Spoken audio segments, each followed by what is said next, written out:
오늘은 로마서 강의 8번째 시간으로 로마서 1장 8절부터 15절의 말씀을 통하여서 듣고 또 들어야 하는 복음이라는 제목으로 하나님의 말씀 증거하도록 하겠습니다. 오늘의 본문 로마서 1장 8절부터 15절입니다. 로마서 1장 8절부터 15절의 말씀 우리 한 목소리로 읽도록 하겠습니다. 먼저 내가 예수 그리스도로 말미암아 너희 모든 사람에 관하여 내 하나님께 감사함은 너희 믿음이 온 세상에 전파됨이로다. 내가 그의 아들의 복음 안에서 내 심령으로 섬기는 하나님이 나의 증인이 되시거니와 항상 내 기도에 쉬지 않고 너희를 말하며 어떻게 하든지 이제 하나님의 뜻 안에서 너희에게로 나아갈 좋은 길 얻기를 구하노라.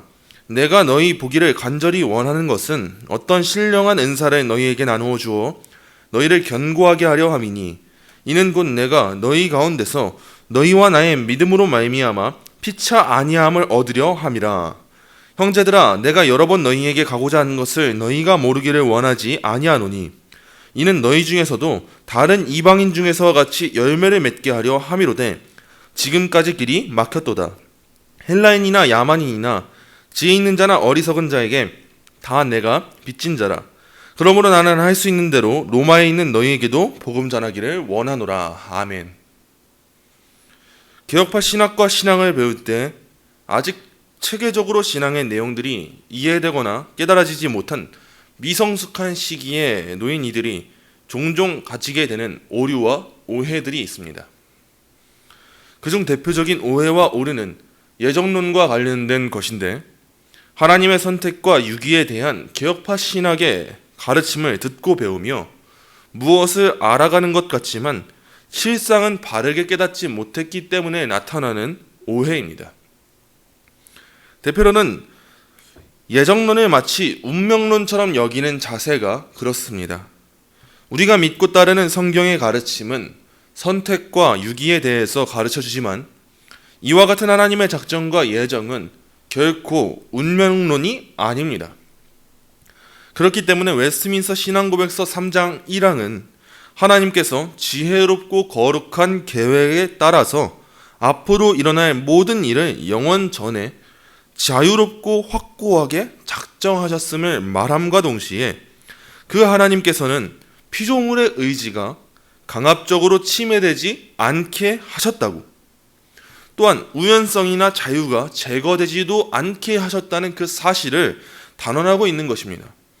사도행전 2장 23절입니다. 그가 하나님께서 정하신 뜻과 미리 아신 대로 내준 바 되었거늘 너희가 법 없는 자들의 손을 빌려 못 박아 죽였으나. 마태복음 17장 12절입니다. 내가 너희에게 말하노니 엘리야가 이미 왔으되 사람들이 알지 못하고 임의로 대우하였도다. 인자도 이와 같이 그들에게 고난을 받으리라 하시니. 잠언 16장 33절입니다. 제비는 사람이 뽑으나 모든 일을 작정하기는 여호와께 있느니라. 아멘. 이와 같은 말씀들이 보여주는 것은 무엇입니까?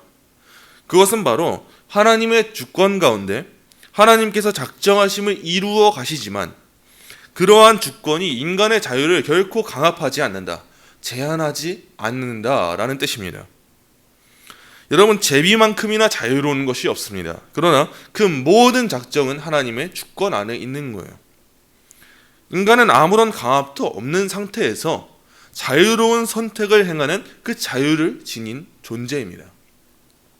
그러므로 우리는 예정론과 관련된 오해들로부터 나오는 또 다른 오해들에 대해서도 답할 수가 있습니다. 예정론을 마치 운명론처럼 여기는 이들은 하나님의 예정, 선택이 이미 모두 정해져 있기 때문에 우리가 전도할 필요가 있냐라는 질문을 하곤 합니다. 그러나 우리는요, 하나님께서 우리의 자유로운 의지를 통해서 자신의 뜻을 이루시는 그 기쁘신 뜻 가운데서 자기 백성들을 세우시는 그 하나님의 일하심을 알게 된다면, 하나님께서 그 사람들의 일함을 통해서 사람들의 복음 전파, 복음 전도를 통해서 일하신다는 그 사실을 보게 된다면, 또한 우리 또한 복음을 전해 들어서 믿음을 가지게 되었다는 사실을 다시 한번 되새겨 기억해 본다면 위와 같은 질문에는 우리는 쉽게 답할 수 있을 것입니다. 우리는 하나님의 부르심이 없이는 결코 하나님께로 나아갈 수가 없습니다. 하나님의 부르심은 두 가지로 나눌 수가 있습니다. 첫째는 외적인 부르심이고 둘째는 내적인 부르심입니다. 외적인 부르심의 수단은요, 복음 전도예요. 직접적으로 복음이 전해지고 그걸 듣는 것입니다.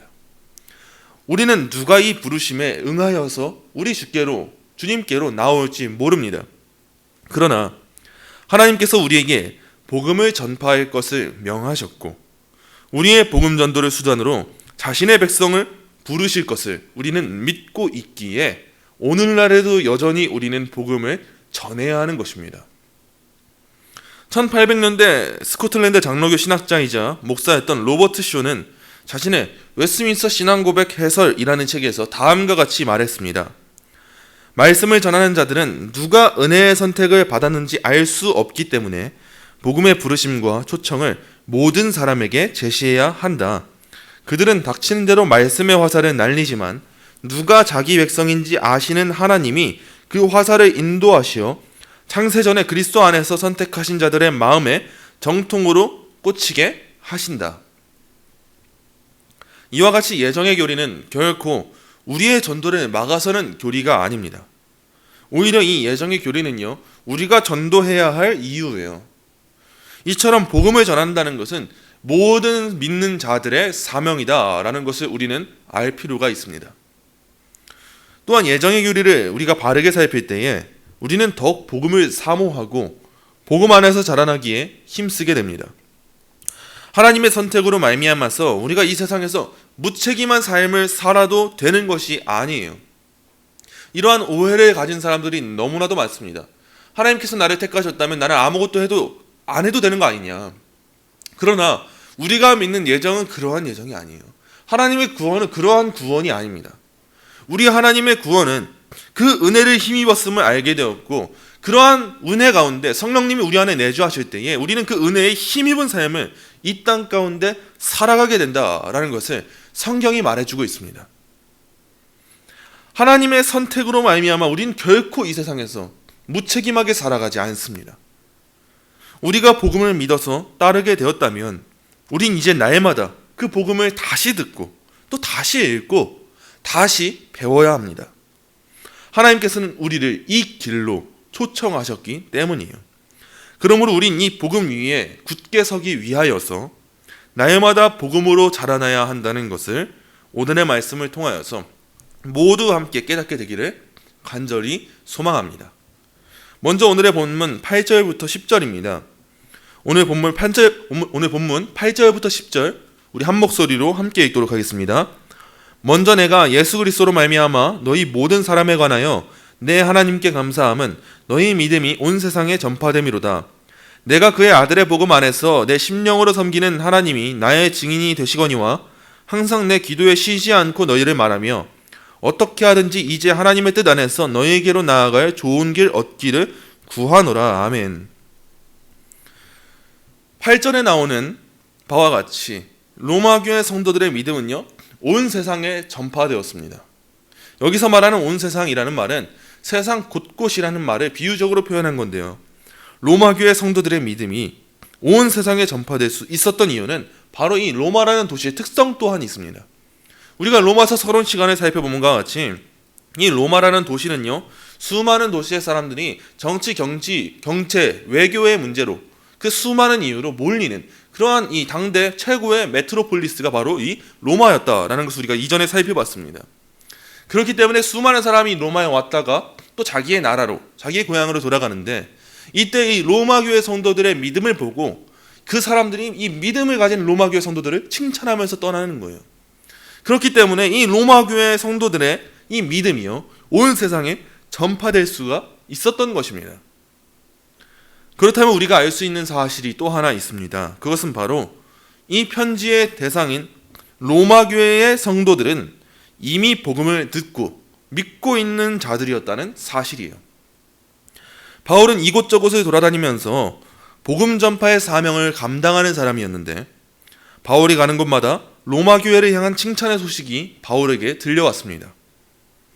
그리고 바울은 이러한 그들의 믿음을 예수 그리스도로 말미암아 하나님께 감사합니다.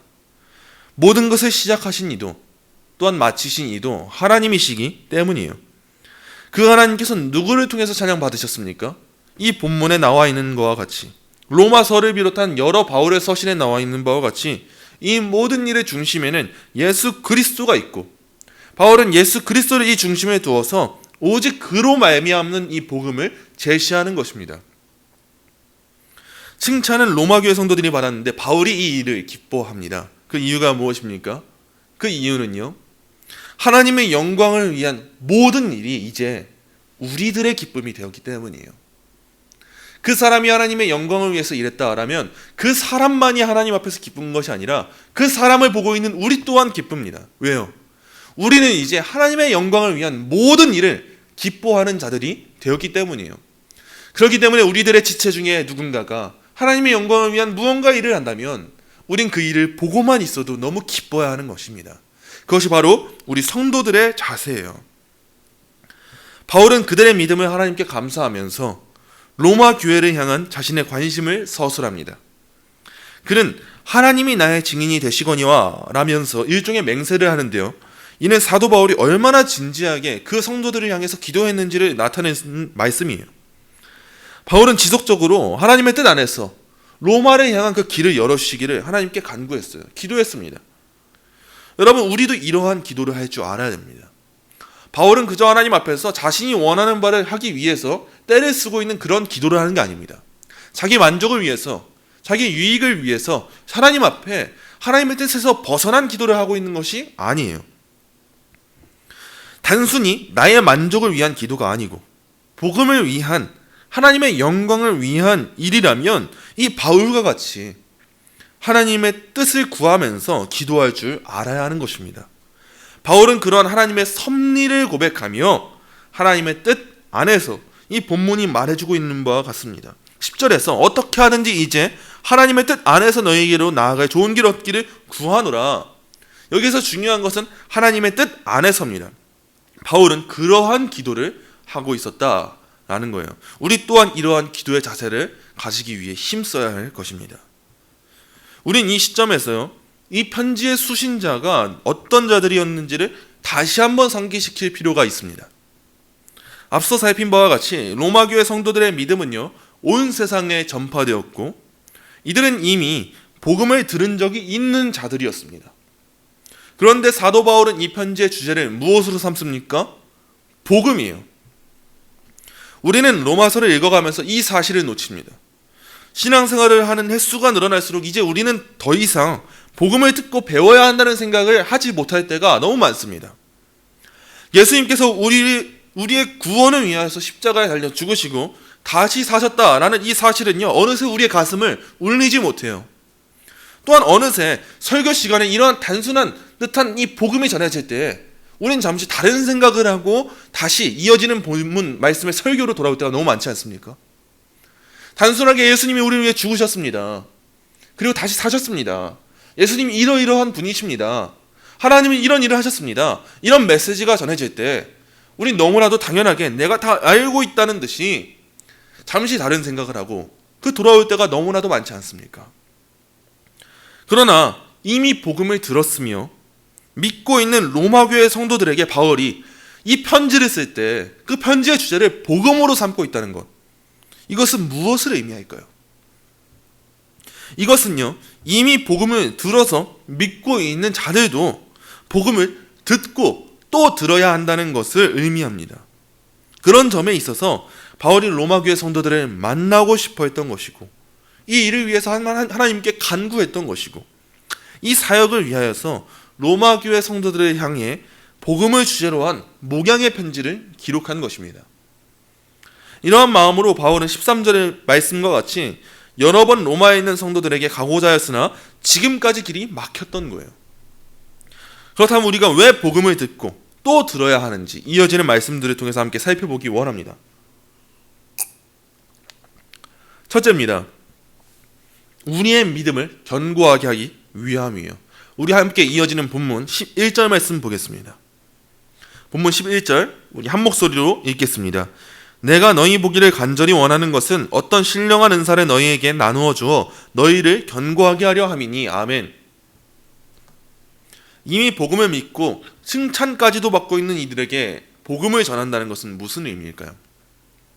우린 이렇게 생각할지도 모릅니다. 복음을 모르는 사람도 아니고 이미 알고 있는 자들에게 복음을 또 전해야만 하는가?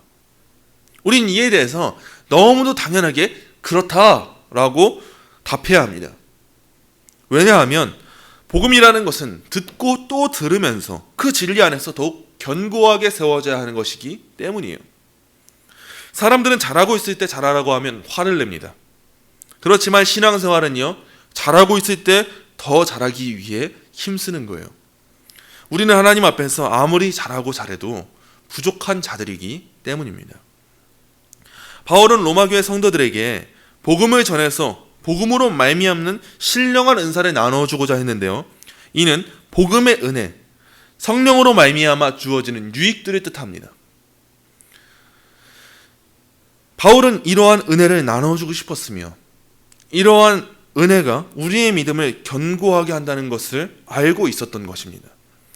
이러한 점에서 사도 바울은 그들의 믿음을 칭찬하면서도 그들의 믿음이 더욱 깊게 뿌리를 내리려면 다시 한번 너희가 알고 있는 복음을 또다시 들어야 된다. 복음은 이런 거다 라는 것을 재차 반복하는 거예요. 왜냐하면 우리는 그리스도의 장성한 분량에 이를 때까지 더욱 힘써 나아가는 그러한 자들이기 때문이에요.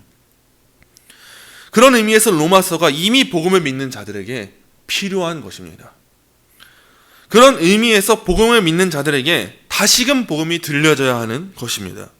그러므로 우리는 이 복음을 통하여서 더욱 깊이 복음을 알게 되고 교리적인 진술들을 세부적으로 더 상세하게 내가 알고 있던 것보다 더 깊게 알아가야 하는 것입니다. 또한 둘째입니다.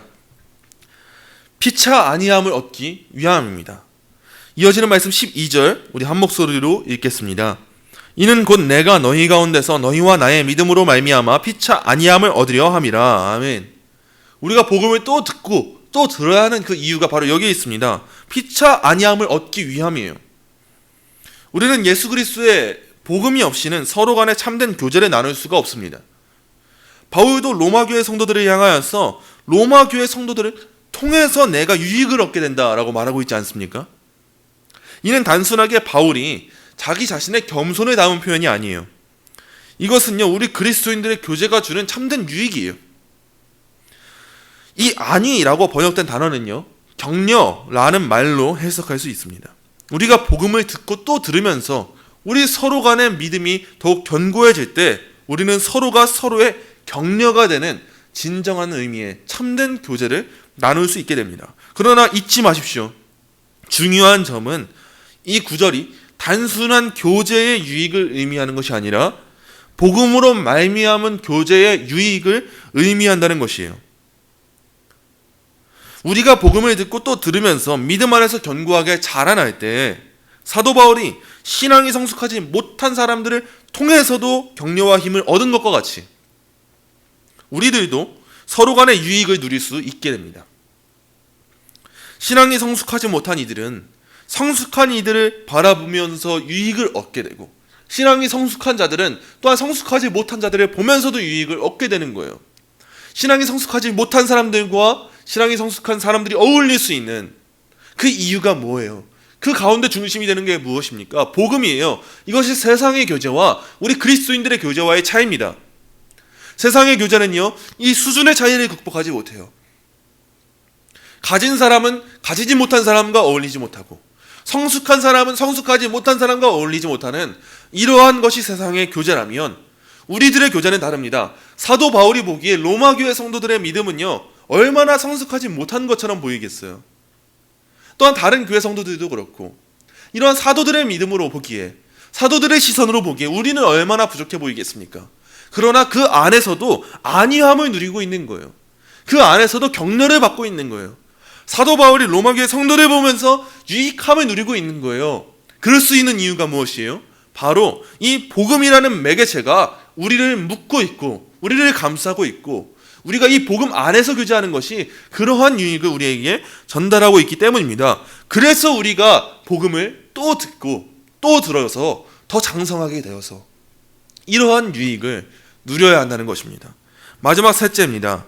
이것이 성도로서의 사명이기 때문입니다. 이어지는 말씀 14절 15절 우리 한 목소리로 읽겠습니다. 헬라인이나 야만인이나 지혜 있는 자나 어리석은 자에게 다 내가 비친 자라. 그러므로 나는 할 수 있는 대로 로마에 있는 너희에게도 복음 전하기를 원하노라. 아멘. 우리가 복음을 듣고 또 들어야 하는 이유가 바로 여기에 있어요. 이게 성도의 사명이기 때문이에요. 사도 바울은 자신의 사명이 헬라인이나 야만인이나 지혜 있는 자나 어리석은 자 모두에게 복음을 전하는 것이라고 말했습니다. 또한 할 수 있는 대로 로마 교회 성도들에게 복음 전하기를 원한다고 말했어요. 그렇다면 이 말은 반대로 무슨 뜻이 돼요? 배운 자나 못 배운 자나 가진 자나 가지지 못한 자나 성도로 부름받은 모든 자들은 전해지는 복음을 이젠 듣는 것, 듣고 또 듣는 것이 사명이란 말이에요. 바울이 복음을 전하는 것이 사명이었다는 것은 반대로 그 복음을 듣는 것이 사명인 자들이 있다라는 것입니다. 그렇기 때문에 이 받는 자들, 이 복음을 듣는 자들, 그 성도들은 이 복음을 듣고 또 듣는 것이 의무이며 책임이라는 것입니다. 바울이 전하는 것에 사명이 있었다면 로마 교회 성도들에게는 그 복음을 듣고 또 듣는 것이 사명이 있는 거예요. 이 일이 오늘날 우리가 이 자리에 앉아 있는 우리들 가운데에서도 사명으로 발견되어져야 합니다. 단순하게 나는 복음을 이미 들었어, 난 이미 복음을 알고 있어 라는 생각은 이제 버려야 되는 거예요. 전하는 것에 사명이 있는 자가 있다면 이젠 듣고 또 듣는 것에 사명이 있는 자들이 있다는 것입니다. 그것이 바로 오늘날 우리 성도로서 부름받은 우리의 책임이자 사명이자 의무라는 것을 이 본문 말씀이 말해주고 있는 것입니다. 말씀을 맺습니다. 그렇다면 우리는 오늘날 다시금 무엇을 해야 하겠습니까? 우리는 오늘날 사역자로 부름받은 자들이 이미 복음을 들은 자들에게 이미 알고 있을 것을 알아서 이걸로 됐다고 생각해서 복음을 전하지 않고 복음이 아닌 다른 무언가를 전하는 그러한 시대를 살아가고 있습니다. 또한 복음을 이미 들었던 자들은 자신은 이미 복음을 다 들었다면서 재차 전해지는 복음을 들으려 하지 않는 그러한 시대를 살아가고 있습니다. 그러나 그러한 시대에 이 로마서는요, 복음이라는 것이 결코 단회적으로 접해야 하는 수단이 아니며 듣고 또 들어야 하는 평생의 동반자임을 말해주고 있습니다. 그래서 로마서는 시작부터 끝까지 복음에 대해서 말해주고 있어요. 그래서 바울은요, 이미 복음을 들어서 알고 있는, 믿고 있는, 심지어 그로 인해서 칭찬까지도 받고 있는 로마 교회 성도들에게 너희가 그래서 다시 한번 또 들어야 될 것은 복음이다 라고 이 편지로서 전달하고 있는 것입니다. 그래서 로마서는요, 다른 어떠한 서신보다도 더욱더 체계적이고 상세한 중요한 교리들을 잘 담아내고 있는 거예요. 이런 점에 있어서 우리가 로마서를 교리서라고 부르는 것입니다. 우리는 이처럼 복음을 더욱 체계적으로 바로 알기 위해서 힘써야 합니다. 우리는 오랜 교회 역사 속에 보물로서 주어졌던 이 선물 보따리를 다시금 풀어헤쳐서 그것들을 풍성히 누려야 돼요. 그게 무엇이냐면 바로 이 복음을 바로 알게 하는, 복음을 또 듣고 또 듣게 하는 우리 개혁파 장로교회의 신앙고백서와 신조와 교리문답들입니다. 우리의 신앙의 선배들은요, 복음의 지식과 견고한 교리를 익히기 위해서, 또한 우리 주님 앞에서 바르게 살아내기 위하여서 수백 년 동안 성경적이며 교리적인 훌륭한 신앙고백서와 신조, 또한 교리문답 등을 늘 곁에 두고 늘 곁에 끼고 다니면서 익혀왔어요. 복음을 듣고 또 듣기 위한 과정이었습니다. 성경만으로 충분합니다 라고 말한다고 신앙고백서와 교리가 필요하지 않다는 게 아니에요. 성경이 충분하기에 이 성경을 더욱 바로 알기 위해서, 이 복음을 더욱더 상세하게 알기 위하여서, 복음을 듣고 다시 듣기 위하여서, 제대로 듣기 위하여서 이러한 것들을 누셨던 것입니다. 이러한 자료들을 우리 곁에 두고 경건한 방식으로 사용할 때 우리는 진리의 말씀을 더욱더 깊게, 더욱더 바르게 깨닫는 은혜를 누리게 될 거예요. 어거스틴이 설교했던 북아프리카의 히포에서도, 또한 존 녹스가 설교했던 스코틀랜드에서도 그들은 성경을 붙잡고 신조와 신앙고백서들을 붙잡았습니다. 그들이 왜 그랬겠습니까? 우리 신앙의 선배들이 왜 그런 삶을 택했겠습니까? 그들의 믿음과 그들의 삶과 우리의 삶을 비교해 보세요. 그들의 성숙함이 우리의 미성숙함을, 아직 불완전함을 비추고 있지 않습니까? 그들의 삶을 보면 우리의 삶이 정말 그리스도인으로서의 삶이 맞나 싶을 정도로 부끄러워지지 않습니까? 근데 그렇게 뛰어났던 삶을 살았던 자들도 왜 이 복음을 더 알기 위해 힘썼겠습니까? 우리가 이를 알게 되었다면, 그렇다면 복음을 듣고 또 듣기 원하는 오늘날의 우리들은 어떠한 신앙의 자세를 지녀야겠습니까? 복음을 듣고 또 듣기 원하는 자세로 겸손하게 복음을 알아가기 위한 그 자세를 이제 지녀야 하지 않겠습니까?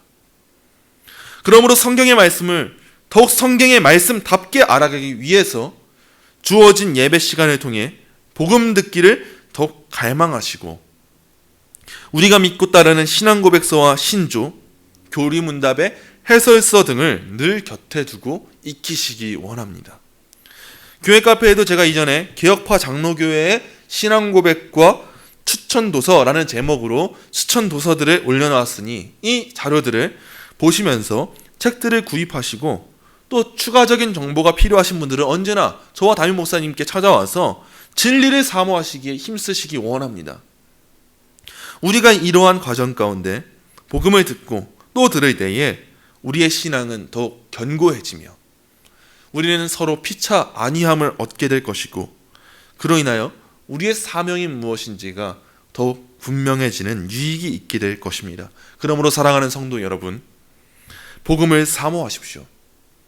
또한 복음을 갈망하십시오. 우리가 아는 것이 전부라는 생각을 버리십시오. 날마다 갈급한 마음으로 이 복음을, 이 하나님의 말씀을 듣고 또 들으며 읽고 또 읽고 더욱더 간절하게 소망하며 나아가는 우리 저와 여러분이 되시기를, 더욱더 겸손하게 복음 듣기를 갈망하는 저와 여러분이 되시기를 간절히 소망합니다.